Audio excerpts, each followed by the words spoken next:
د میدان وردګ ولایت اوسیدونکي وایي په دې وروستیو کې مخابراتي ستونزې کمې شوې او انټرنیټي خدمات هم تر ډیره ورسره ښه شوي دي.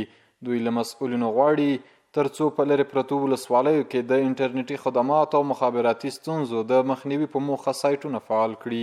اینترنت کار نمیکنه، اینترنت بیخی ضعیف است. اگر کارم کنه بسیار ضعیف کار میکنه. من خودم فعال کردم هیچ کار نمیکنه. او شبکه یک اینترنت کار میکنه، دیگه شبکه روشن کار میکنه، صحیح بقام میسین کار میکنه.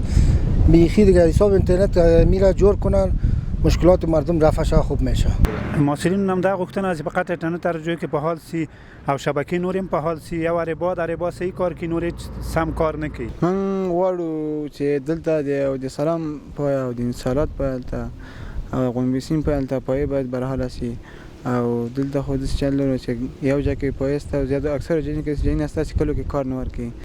د یاد برخه مسؤلین په دې ولایت کې د ځینو شبکو ستونزې تاییدوي او همدارنګه زیاتوي چې دغه ولایت په بیلابیلو ولسوالیو کې په 13 سایټونو کار روان کړی چې له جملې شپږ بشپړ او د پاته نورو کارونه 80% سرته رسیدلي.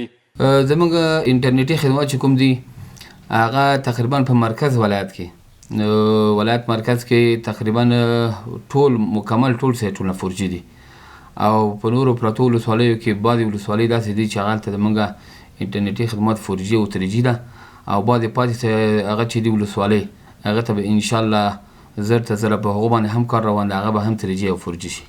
مسؤلین وایي د مرکز په ګډون په ځینو ولسوالیو کې انټرنیټي خدمات 4G شوي او په نږدې راتلونکي کې به ټول ولایت د انټرنیټ په 3G خدماتو وپوښل شي.